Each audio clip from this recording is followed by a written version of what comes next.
지난 영상에서 26년 1분기 주요 기대작을 알아봤는데요. 오늘은 그 외 기대작들과 인디 게임들을 살펴보도록 할게요. 이번 영상 속 게임들 또한 전부 한글 지원 게임만 포함했다는 점도 참고해주세요.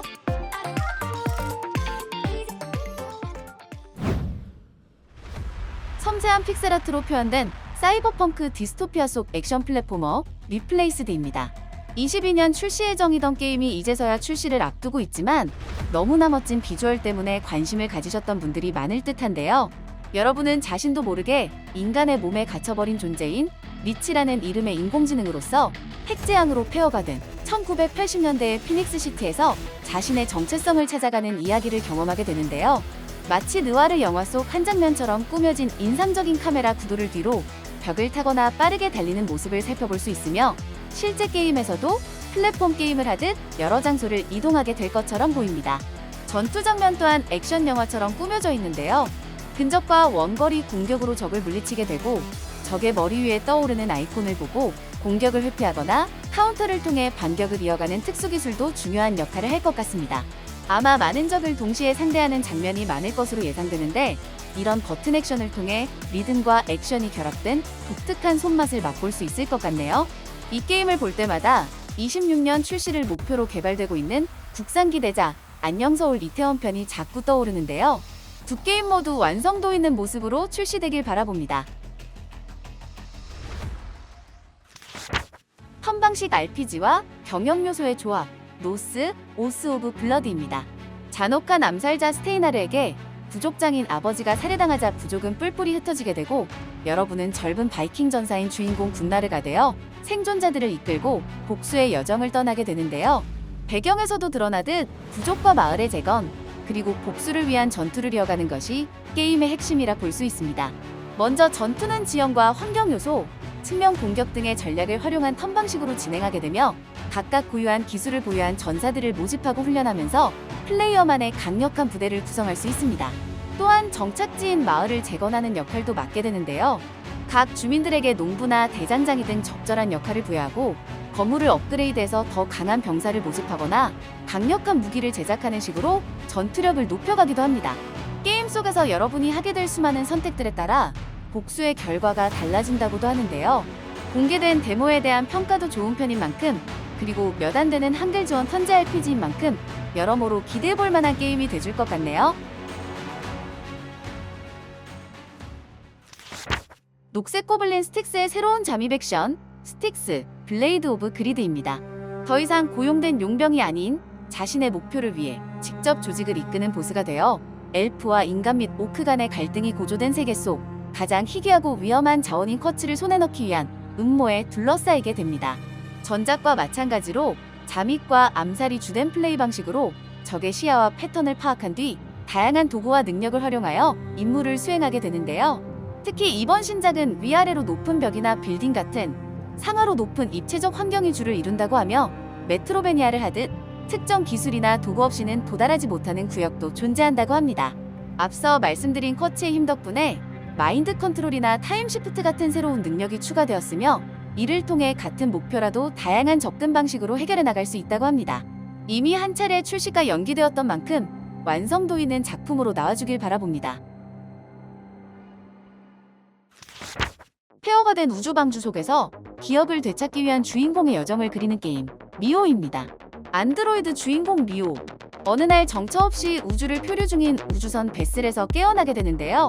시간이 얼마나 흐른 건지 이 방주안은 무성한 초목과 제멋대로 행동하는 기계만 가득한 폐허가 돼 있었고 잃어버린 기억을 찾기 위해 그리고 방주가 멈춘 이유를 찾기 위한 여정을 시작하게 됩니다.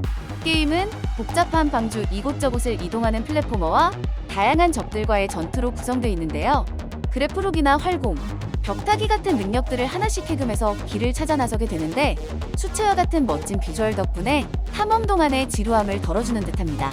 또한 30종 이상의 적과 다양한 패턴을 가진 15종의 보스 전투의 경우 정확한 타이밍을 노리는 리듬 게임 같은 손맛도 느낄 수 있다고 합니다. 2시간 분량인 데모 버전의 경우 생소한 지도 해금 방식 같은 것 때문에 호불호가 많이 갈리는 느낌도 드는 만큼 정식 출시 후에도 바로 구매하시기보단 꼭 데모부터 플레이해보시길 추천드릴게요. 선사시대를 배경으로 한 오픈월드 생존 게임 아스트로보타니카입니다. 미래 세상 속에 살던 외계 식물학자인 주인공 젤은 고향을 지켜낼 수 있다는 특별한 씨앗을 찾던 도중 폭풍으로 인해 지구에 추락하게 되고 이곳이 30만 년 전의 선사시대라는 걸 깨닫게 되는데요. 이런 상황에 걸맞게 게임의 핵심은 식물 연구와 농사, 탐험과 생존으로 모든 것이 낯선 새로운 환경과 원시인들과의 교류를 통해 살아남는 것을 목표로 합니다. 유사한 생존 게임들을 해보셨다면 게임 시스템 대부분이 익숙하실 것 같은데요. 앞서 언급한 것처럼 원시인들과의 교류, 예를 들면 원시 시대엔 알 수 없던 약물을 식물에서 추출한 후 이를 제공해서 신뢰를 쌓고 다른 자원을 얻는다는 점이 조금은 신선하게 느껴집니다.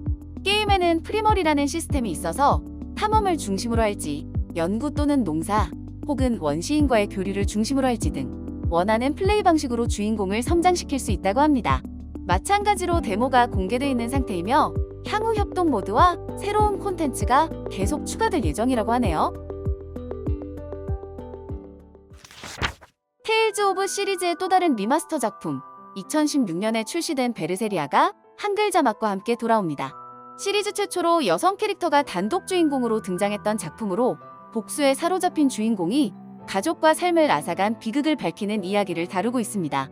원작 자체가 크게 오래된 작품은 아닌 만큼 대단히 개선되었다는 느낌은 얕지만 원작 대비 고해상도와 높은 프레임을 지원하는 성능 향상을 살펴볼 수 있고 다른 리마스터 작품들처럼 원작 출시 이후에 공개됐던 DLC가 포함된 점과 그레이드샵을 처음부터 이용할 수 있는 편의성도 개선되었습니다. 이번 베르세리아 리마스터 다음 작품은 얼마 전 출시됐던 엑실리아 1편의 리마스터를 잇는 엑실리아 2편이 될 듯하며 어쩌면 상표권을 재등록한 디어비스도 내후년쯤에는 기대해볼 수 있을 것 같네요.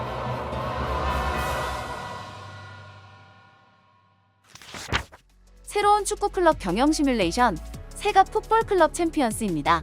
FM만큼의 전문성보다는 비교적 캐주얼한 시뮬레이션을 찾는 분에게 잘 맞을 게임일 것 같은데요. 감독으로서 지역의 작은 클럽을 맡아 선수단을 구성하고 훈련이나 전략을 짜기도 하며 구단 설비를 관리하는 클럽성을 즐길 수 있습니다. 전 세계 다른 유저들을 상대로 나만의 전략을 시험해보는 드림팀 모드도 있는데요. 게임 속엔 5,000명 이상의 실제 프로 선수들을 포함하고 있으며 유럽의 주요 리그는 물론 K리그 라이선스도 포함되어 있다고 하네요. 아마도 모바일을 지원해서인지 외적으로는 조금 부족해 보이는 모습도 살펴볼 수 있습니다. 게임 자체는 무료이지만 일부 인게임 구매 요소도 있다는 점도 참고해주세요. 보자마자 레딧다이가 떠올랐던 게임, 실제로 같은 개발진의 새로운 신작 로미오 이즈 데드맨입니다. 우주를 가로지르는 시공간 속에서 죽음 직전까지 갔던 주인공 로미오는 정체를 할 수 없는 기술과 함께 되살아나게 되었는데요. 그래서인지 데드맨이라고 불리게 된 FBI 산하 경찰 조직의 요원이 된 로미오는 사라진 연인 줄리엣을 찾는 것과 우주의 혼돈을 바로잡기 위한 여정을 시작하게 됩니다. 시공간이 붕괴되었다는 설정을 가진 만큼 다양한 차원과 왜곡된 세계 속에서 칼과 총기를 자유자재로 바꿔가며 펼치는 피로 물든 액션이 게임의 핵심이라고 하는데요. 챕터 구조로 나눠진 캠페인을 해결하면서 동시에 탐험과 미스터리 요소가 가득한 사이드 미션도 준비되어 있다고 합니다. 레딧다이 이상의 독특한 연출과 아트 스타일 덕분에 충분히 관심을 가져볼 만한 작품이 돼줄 것으로 보입니다. 지금부터는 그 외 기대해볼 만한 기대작과 인디게임을 간단히만 소개해볼게요. 광산탐험과 제작, 상점 경영의 재미를 한 번에 느낄 수 있는 캐주얼 게임, 마이닝 머천트입니다. 한때는 잘 나갔지만 쇠락해버린 삼촌의 보석 가게를 물려받아 다시 번창시켜야 한다는 목적 아래 낮에는 지하광산에서 자원을 캐고 밤에는 이를 여러 장신구들로 제작하고 판매하는 방식을 가지고 있는데요. 게임 시스템 자체는 아마 다른 게임들을 해보셔서 익숙하시겠지만 각각의 역할을 친구와 나눌 수 있는 온라인 멀티를 지원하는 점이 게임만의 장점이 돼줄 것 같습니다. 개인적으론 아기자기하고 편안한 그래픽도 마음에 듭니다. 레트로 감성의 그래픽과 턴방식 전투에 검증된 조합, 허밋 앤 피그입니다. 버섯 채취를 주업으로 하는 주인공 허밋과 그의 돼지가 지역사회의 괴상한 음모에 얽혀 발생하는 이야기를 다루는데요. 턴방식 전투가 게임의 핵심으로 보이며 특히 페이퍼 마리오처럼 타이밍에 맞게 버튼을 누르는 킥콤보 시스템도 가지고 있습니다. 또한 턴방식임에도 시간 제한이 존재한다는 특징과 수집한 버섯을 치료나 버프 등에 사용하기도 하고 버섯을 거래의 재화로 사용한다는 특징도 있습니다. 미궁이 가득한 이 세계 속에서 의뢰를 해결해 나가는 게임, 이 세계 모험가 길드입니다. 갑작스럽게 출연한 이 세계 인물들과 몬스터로 인한 이상현상을 해결하기 위해 모험가 길드 마스터인 여러분은 모험가를 훈련시켜 선방식 전투를 즐길 수 있습니다. 각각의 모험가는 고유한 능력을 가지고 있어 육성의 재미도 느낄 수 있고 다양한 의뢰를 수행하면서 길드의 성장을 이끌 수도 있는데요. 이처럼 길드 운영과 캐릭터 육성, 전투와 의뢰 해결 등의 다양한 재미를 한 번에 맛볼 수 있을 것 같습니다. 최대 8명이 참여하는 협동 액션 로그라이트 로트입니다.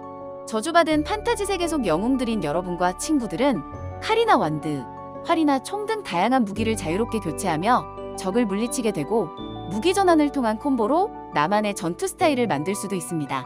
게임의 목표는 당연히 캐릭터를 강하게 키우는 것으로 이를 위해 다양한 파워업을 모으는 것이 핵심이라고 하네요. 전사와 궁수민 마법사 등 3개 캐릭터를 플레이할 수 있는 데모가 준비되어 있으니 미리 맛보셔도 좋을 것 같습니다. 1대3으로 즐기는 혼돈의 멀티게임 밴딧 트랩입니다. 집과 보물을 지키는 역할을 하는 트래퍼 1명과 이 보물을 훔치고 탈출해야 하는 밴딧 3명이 경쟁하는 방식인데요.